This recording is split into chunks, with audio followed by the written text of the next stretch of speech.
Nagsimula na ang digmaan sa pagitan ng Reino Unido at Rusya. Hindi ako nagpapalabis, hindi ito prediksyon. Iyan ang inaamin ng mga pinuno ng intelihensya ng Britanya sa publiko nitong mga buwan. Ang pinuno ng MI5, ang ahensyang namamahala sa kontraespionahe sa loob ng United Kingdom, ay taasang nagsabi na ang Rusya ay nakatuon sa pagdudulot ng kaguluhan at pagkawasak sa mga lansangan ng Britanya. Ang nooy pinuno ng MI6, si Richard Moore, ang katumbas ng CIA sa Britanya na responsabel sa paniniktik sa labas ng bansa, ay naging mas direkta pa. Ang intelihensya ng Rusya ayon sa kanya ay nabaliw na.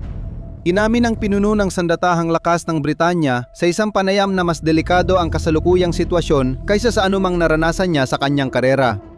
Pero ang digmaang ito ay hindi ang digmaang iniisip mo. Wala itong ganoon karaming. Tumatawid ng mga hangganan. Hindi siya lumalabas sa mga balita sa gabi. Nangyayari ito mismo sa ilalim ng ating ilong, tahimik lang. At dahil dyan, gumagana ito. Dahil dyan, noong Abril ng 2026, ginawa ng Reino Unido ang isang bagay na walang nakaisip na makikita pang mangyari muli. Matapos ang mahigit 20 taon na pagtatago, inilabas ng Londres ang pinakalihim na dokumento ng pamahalaang Briton mula sa kanilang taguan. Isang plano na sa buong panahon ng Cold War, naglalaman ng eksaktong mga tagubilin kung paano gawing isang makina ng digmaan ang buong bansa sa loob lamang ng ilang linggo. Aklat ng Digmaan ng Pamahalaan ang pangalan nito. At ang pagbabalik nito ngayon sa mismong sandaling ito ay opisyal na pag-amin na pilit tinatago ng Londres kahit anong mangyari. Tapos na ang panahon ng kapayapaan. Para maintindihan ang nangyayari, dapat mong malaman ang isang konseptong nagpabago ng lahat. Ang digmaan sa gray zone. Iyan ang technical na tawag sa isang uri ng labanan na hindi dumadaan sa harapang pintuan. Hindi tangke o missile ang gamit, kundi industrial na sabotahe. Hindi ito nagdedeklara ng digmaan, kundi gumagamit ng drones na lumalabag sa airspace. Sa halip na pambobomba, gumagamit siya ng mga cyber attack laban sa mga ospital, mga pabrika na nasusunog sa gitna ng gabi at mga hindi maipaliwanag na insidente sa mga power grid. Layunin, magdulot ng pinsala ng hindi lalampas sa hangganang magtutulak ng tunay na tugon militar. At gumagana ito. Gumagana ito ng sobrang husay kaya ginawa ng Rusya itong pangunahing sandata nila laban sa Europa. At nakakatakot ang mga numero. Batay sa datos ng risk consultancy na Dragonfly, sa 2025 lang ang mga hybrid na pag-atake na pinaghihinalaang gawa ng Rusya sa Europa ay nalampasan na noong Oktubre ang kabuang bilang ng lahat ng nangyari noong 2024. Noong Setyembre 2025 naganap ang pinakamalalang insidente hanggang ngayon. Lumipad ang mga kawan ng drone ng Rusya sa ibabaw ng Poland. Mga eroplanong militar ng Rusya ang pumasok sa impapawid ng Estonia, Romania, Denmark at Norway sa parehong panahon. Ito ang pinakamalapit na pagharap ng NATO at Rusya sa direktang sagupaan mula Cold War. Pero dahil wala sa mga insidenteng ito, hiwalay? Hindi sapat ang tindi para mabigyang katwiran ng isang tugong militar, kaya nagprotesta lang ang Europa. Ngayon, kung ito ang patakaran sa buong Europa, ano kayang nangyayari sa bansang pinakatumutol kay Putin mula noong 2022? Ang pinaka-sinematiko na kwento ng bagong sigalot na ito ay nagsimula noong Huwebes, ika-9 ng Abril 2026. Ang kalihim ng depensa ng Britanya, John Healey, ay nagtakda ng isang emergency press conference sa Downing Street, ang punong tanggapan ng pamahalaang Britaniko. Pumasok siyang nakamaitim na terno, may kurbata at nagsalita gamit ang kontroladong boses ng taong magbibitaw ng bumbang balita. Ibinubunyag ko ang detalye ng kamakailang operasyong militar ng Rusya. At sa paggawa nito, ginagawa ko ito para ilantad ang patuloy na aktibidad ng Rusya na nagbabanta sa atin sa United Kingdom at ipakita ang ating palagiang kahandaang tumugon. Ikinuwento ni Healey na mahigit isang buwan na tahimik na nag-operate sa ilalim ng malamig na tubig ng Hilagang Atlantiko sa hilaga ng United Kingdom ang tatlong submarino ng Rusya. Isa rito ay Akula, isang submarinong nuklear na pang-atake at isa sa pinakamalaki ng Rusya. Ngunit ayon sa British intelligence, ang Akula ay pain lamang. Ang tunay na layunin ng operasyon ay ang dalawa pa. Dalawa pa ay submarino mula sa unit ng Rusya na Gudi, pangunahing direksyon ng pananaliksik sa malalalim na tubig. Pero ang pangalan ay pangtakip lang. Sa praktika, iisa lang ang tungkulin ng mga submarinong ito ayon kay Healy, tukuyin ang mga infrastrukturang nasa ilalim ng dagat sa kapayapaan at sirain ito kapag may labanan. Alam mo ba kung ano ang minamapa nila? Mga kable?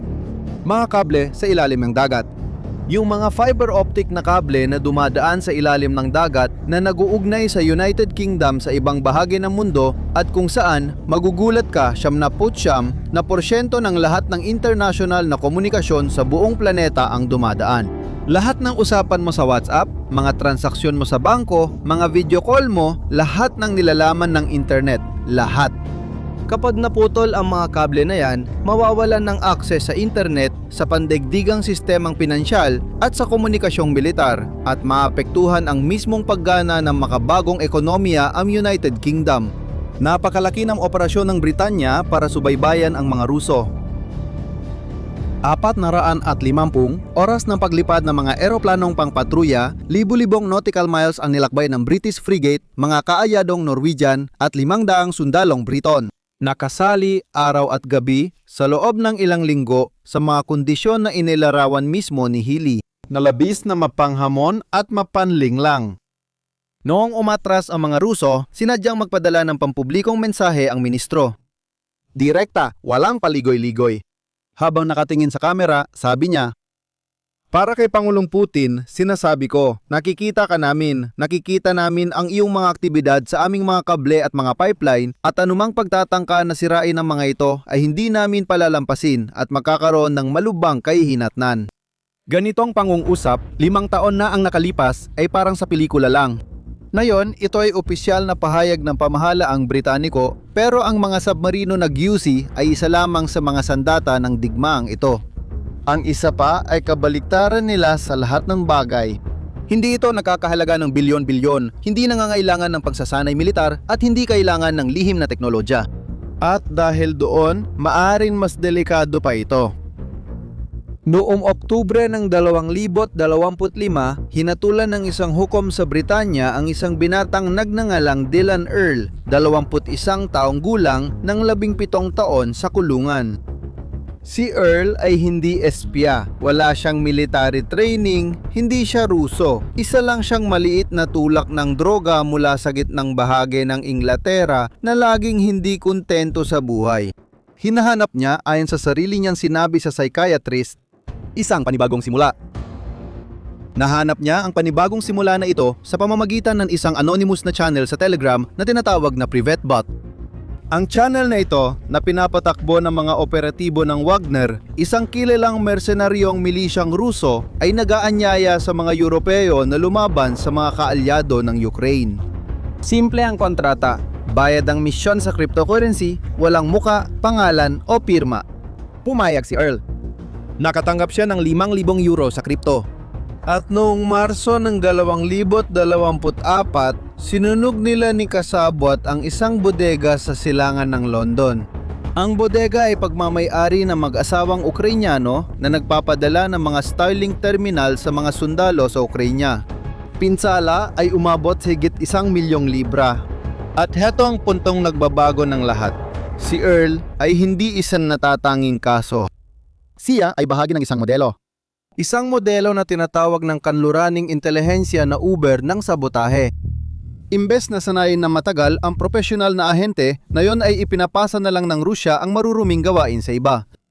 Nagre-recruit sila ng murang kriminal sa Telegram, nagbabayad ng kripto at nawawala na lang.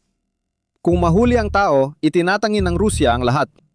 Kung magtagumpay, walang makakapagpatunay kung sino ang nagutos.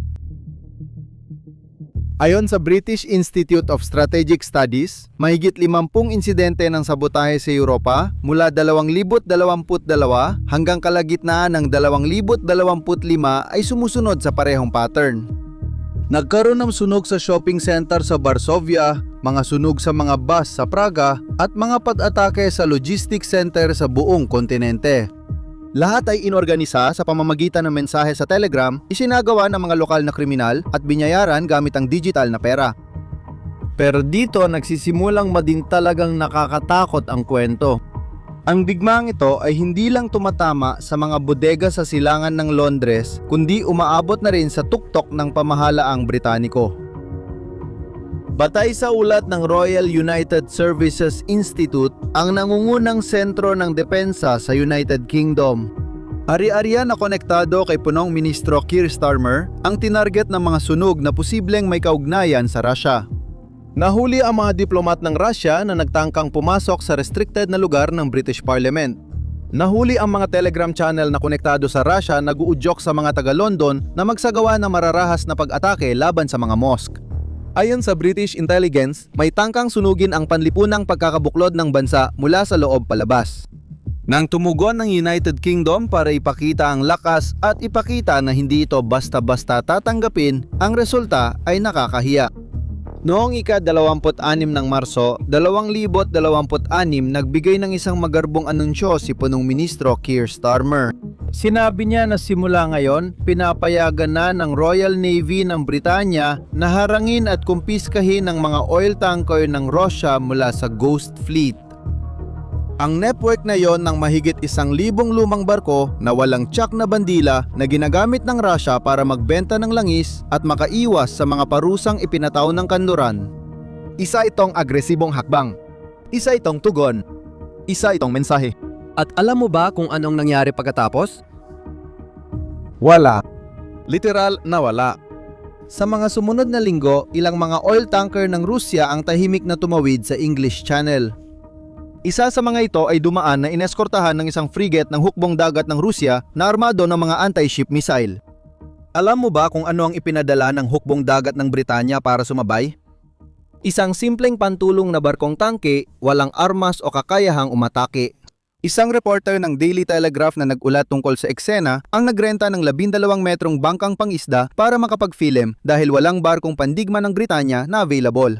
Ang abogado general ng Britanya, si Lord Hermer, ay nagbabala na maaaring labagin ng operasyon ang internasyonal na batas pandagat. Ibig sabihin, pinayagan ng United Kingdom sa publiko pero lihim nila itong pinigilan. Walang barkong Ruso ang nasamsam. Walang nakumpiskang kargamento. Wala. Pero ang pinakamasama ay hindi ang nabigong operasyon. Ang mas masama ay ang naging reaksyon. Nagsimulang tumawa ang buong mundo. Sa isang panayam, tinawag ni Donald Trump na mga laruan lang ang plota ng Britanya. Ang kalihim ng depensa ng Amerika, si Pete Hegseth, ay hayagang nilait ang malaki at makapangyarihang Royal Navy. At sa Londres, nagsimulang aminin ng mga general ng Britanya sa mahina at palihim na tinig ang matagal na nilang tinatangkang itago sa loob ng maraming taon. Ang hukbo ng United Kingdom ang pinakamaliit sa nakalipas na 200 taon. At ang hukbong dagat ng Britanya na namayani sa mga karagatan ng mundo sa loob ng 3 siglo na yun ay hindi man lang kayang isara ang sarili nitong kanal. At dito nagsisimula ang problema. Dahil 30 taon nang nagbabawas ng pondo ang United Kingdom sa depensa, nagbebenta ng kagamitang militar bilang junk, nagsasara ng base at nagtatanggal ng sundalo. Ang elite ng Britanya ay naniwala ng may halos relihiyosong paniniwala na ang kapayapaan ang magiging huling kalagayan ng sangkatauhan. Isa itong kalkulasyon. Tulad ng siguro napansin mo, mali ang kalkulasyong yon. Nandito na tayo sa aklat ng digmaan na nabanggit kanina. Dahil eksakto sa ganitong konteksto, mga submarino na nagmamanman ng mga kable, mga kriminal na nire-recruit sa Telegram, punong ministro na nasusunugan ng bahay, hukbong dagat na napapahiya, na ang pinuno ng sandatahang lakas ng Britanya, marechal ng himpapawid Richard Knighton, ay sa wakas ay nag-anunsyo. Sa isang komperensya ng depensa sa Londres, noong Abril ng 2026, kinumpirma niya ang aklat ng digmaan ay nagbabalik. Ang dokumentong ito ay ginawa ng unang bigmaang pandigdig at ina-update hanggang pagbagsak ng Unyong Soviet. Mayroon itong 16 na kabanata at inilalarawan ng may labis na eksaktong detalye kung paano'y handa ang buong Reino Unido para sa digmaan, mga lungsod, pabrika, ospital, mga sistema ng komunikasyon, lahat. Mula sa isang lipunang sibil na payapa tungo sa isang lipunang nasa ganap na digmaan sa loob lamang ng 28 araw. Ngunit ang lumang bersyon ng panahon ng malamig na digmaan ay isinulat para lang sa dalawang banta, pagsalakay ng mga Soviet at digmaang nuklear. Samantalang, ang bagong bersyon na isinusulat sa mismong sandaling ito ay kailangang harapin ang isang kalaban na sumusugod sa mga paraang hindi inakala noong 1989. Mga kable sa ilalim ng dagat na pinuputol, mga power grid na hinahak, mga adik na nire-recruit sa Telegram, mga drone na pumapasok sa himpapawid ng Europa, at maling impormasyon na kumakalat sa social media na parang apoy. Binood din Knighton ang pagbabago sa isang pangungusap na magiging headline sa mga susunod na taon. Hindi na depensa ang estratehiya ng Britanya, na yon ay resiliency na. Ayon sa kanya, ang resiliency ay kailangan ng pakikilahok ng buong lipunan, hindi lang ng hukbo. Maganda ito sa papel, pero may problema dahil ang pagsasangkot sa buong lipunan. Nangangailangan ng mga mapagkukunan. At ang Reino Unido, pagkatapos ng 30 taon ng pagputol sa depensa, ay nasa masamang posisyon para magsimula ngayon. Matindi ang mga numero. Para magkaroon ka ng ideya, ang hukbong Britaniko ngayon ay may 70,000 sundalo na full-time. Ito na ang pinakamababang bilang sa mahigit 200 taon. Halos hindi na kayang magpatrolya ng hukbong dagat ng Britanya sa sarili nilang tubig. At ang budget para sa depensa na unti-unting itataas ay aabot sa 3.5% ng GDP pagsapit ng 2035. Pinakamalaking pagtaas mula Cold War. Pero magsisimula lang talagang pumasok ang pondo sa kaban ng bayan simula 2027. At dito tayo napupunta sa tanong na nagpapakaba sa mga general ng Britanya, sa tanong na hindi na kayang balewalain ng sinuman sa London. May sapat pa kayang oras? May sapat pa kayang oras para muling buuin ang isang hukbong nawasak sa loob ng 3 dekada bago tuluyang umatake ang kalaban? Nahuhuli ang United Kingdom. At sa mga salita ng mismong pinuno ng sandatang lakas, masasaktan na ngayon ang Europa. Marahil ang tunay na pagbabago ay wala sa mga submarino o sa mga batas, kundi nasa isipan ng mga tao. Sa buong buhay natin, lumaki tayong naniniwala na ang kapayapaan ang natural na kalagayan ng mga bagay at ang digmaan. Aba, ito ang eksepsyon. Hindi na. Noong Enero ng 2026, inilagay ng mga siyentipiko mula sa Buletin ng mga Siyentipikong Atomiko ang Doomsday Clock sa 85 segundo bago maghating gabi. Ito ang pinakamalapit sa katapusan na naitala ng orasan sa kasaysayan nito. Mas malapit pa ito kaysa krisis ng misil sa Cuba. Mas malapit pa kaysa dati. At ang ginagawa ngayon ng United Kingdom ay hindi isang hiwalay na reaksyon ng isang nadaalalang isla sa Europa. Ito ay senyales ng isang buong sibilisasyon na napagtatanto na tapos na ang komportableng panahon ng kapayapaan. Kung ano ang susunod na mangyayari, walang nakakaalam. Pero sa wakas, nagising na ang United Kingdom. Ngayon, gusto ko malaman kung ano ang palagay mo. Sa tingin mo ba magiging lantad na digmaan sa pagitan ng United Kingdom at Rusya ang kasalukuyang digmaang hindi nakikita sa mga darating na taon? Mapapatuloy na lang ba lahat sa gray zone tulad ng nakikita nating ngayon? Magkomento ka sa ibaba kung ano ang iniisip mo. Kung nagustuhan mo ang video na ito at gusto mo pang maintindihan ang totoong nangyayari sa likod ng mga pangyayari sa mundo, i-like mo ito, mag-subscribe sa channel at i-share mo. Hanggang sa susunod!